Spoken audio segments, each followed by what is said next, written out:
चल रहा हूँ। फिर गजानन अपने बच्चों को स्कूल छोड़ता व खेतों को निकल जाता है। उसके खेतों में ज्वार की फसल खड़ी हुई थी और एक दो दिन में वो अपनी फसल की कटाई करने वाला था। उसके बाद वो गेहूं की फसल उगाता।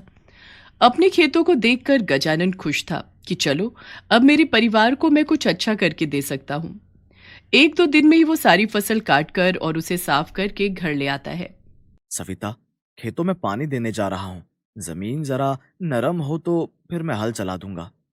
ठीक है जी, मैं खाना बांध कर दे देती हूँ।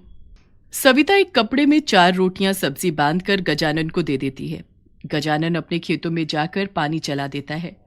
अभी पानी चल ही रहा था कि वो अपने खेत के नीम के पेड़ के नीचे ही बैठ जाता है और रोटी खाने लगता है।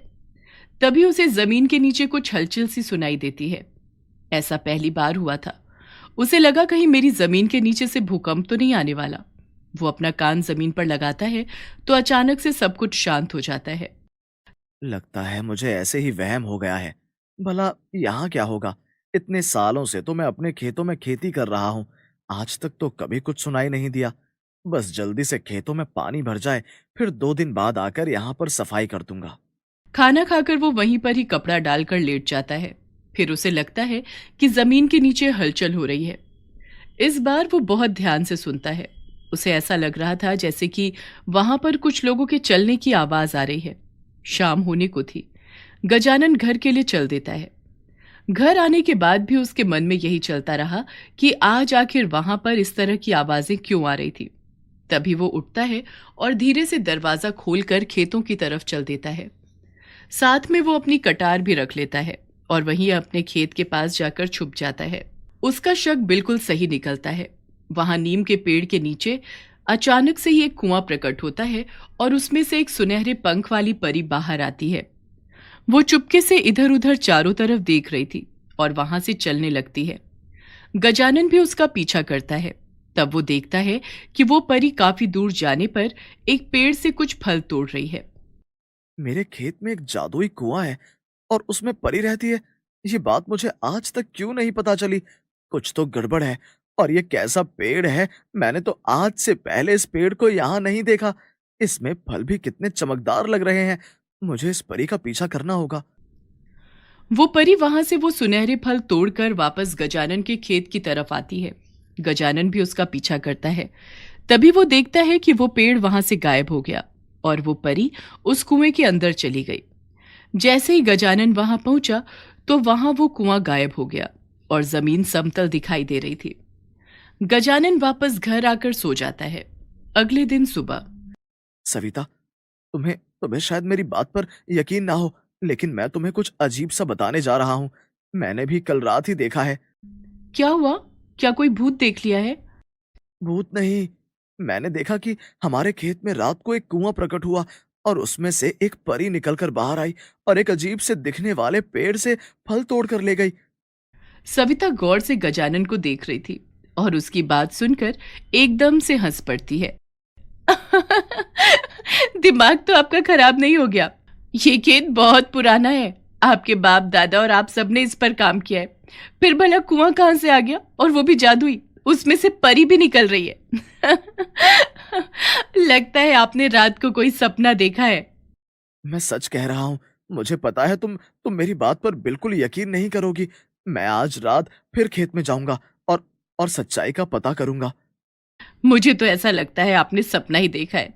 कुछ नहीं है हमारे खेत में।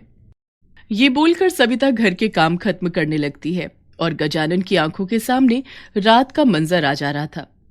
वो आज रात फिर अपने खेतों में छुपकर बैठ जाता है और फिर नीम के पेड़ के नीचे एक कुआं प्रकट होता है और उसमें से आज दो परी बाहर आती है।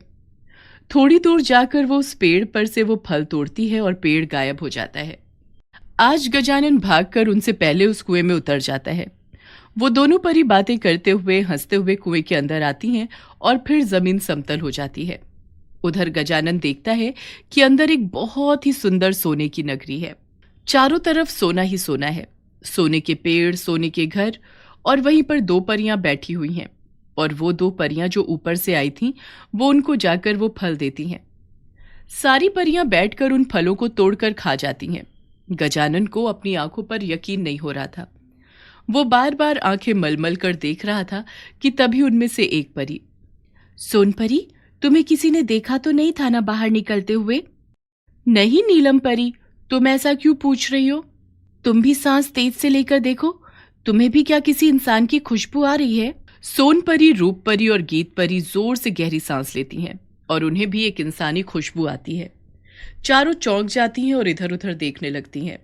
तभी सोन परी अपने हाथ में छड़ी लेती है और बोलती है, इस नगरी में जो कोई भी बाहर का आदमी है, जल्दी से मेरे सामने आ जाए। और ये क्या, गजानन अचानक से ही उन परियों के सामने आ जाता है। कौन हो तुम और तुमने हमारा पीछा क्यों किया?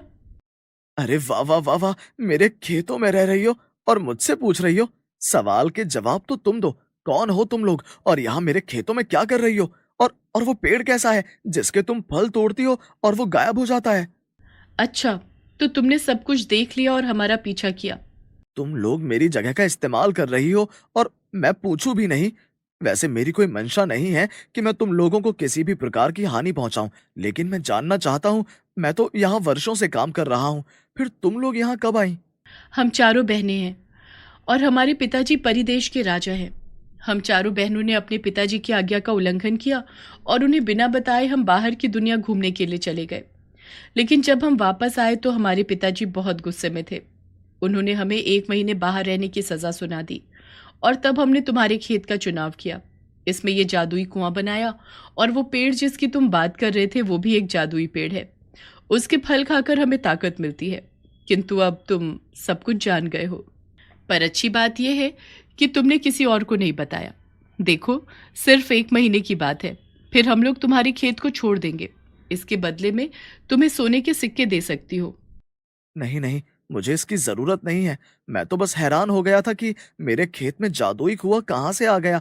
तुम लोगों को जितने दिन रहना है रह सकती हो, लेकिन ध्यान रहे मेरे खेत को कोई नुकसान नहीं होना चाहिए। तुम चिंता मत करो, हम तुम्हारे खेत को कुछ नहीं होने देंगे। बल्कि हमारे यहाँ आने से तुम्हारे द्वारा लगाई गई सारी फसलें बहुत अच्छी होंगी। और ये सोने के सिक्के रख लो, मुझे तुम एक भले इंसान लग रहे हो। मुझे बहुत देर हो गई है, अब मुझे अपने घर जाना है। तुम इस कुएं का मुंह खोल दो। फिर परी अपनी छड़ी घुमाती है और वो परियां गजानन के साथ बाहर आती हैं और गजानन को बहुत सारी सोने की अशर्फियां और उपहार देती हैं और उसे ये भी कहती हैं कि वो जब कभी भी यहाँ आएगी तो इसी कुएं में रहेगी और हर महीने की 1 तारीख को इस कुएं वाली जगह पर गजानन को एक सोने का सिक्का मिलेगा। तुम सब बहुत अच्छी हो और अब मैं तुम लोगों को कभी भी परेशान नहीं करूंगा। और मेरी मदद करने के लिए भी तुम्हारा बहुत बहुत धन्यवाद।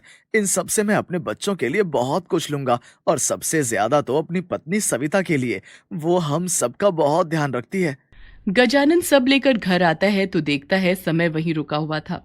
बच्चे सो रहे थे और सविता भी। तभी वो सारा सामान अलमारी में रख देता है और सुबह होने का इंतजार करता है। बच्चों के चले जाने के बाद सविता, कल तुम्हें लग रहा था ना कि मैंने सपना देखा है और मैं मजाक कर रहा हूँ? आओ, मैं तुम्हें एक चीज दिखाता हूँ। वो सविता को अलमारी के पास लेकर जाता है और उसमें रखे हुए सोने के सिक्के और उपहार दिखाता है और जादुई कुएं की सारी बात भी। इसका मतलब है कि हमारे खेत में सच में जादुई कुआं है। ये उपहार तो बहुत ही कीमती हैं। हाँ मेरी प्यारी पत्नी, और अब तो मेरे साथ बाजार जाकर बहुत सारे कपड़े खरीदेगी। अब हमारा जीवन अच्छा हो जाएगा। सविता और गजानन सोने के सिक्कों को देखने लगते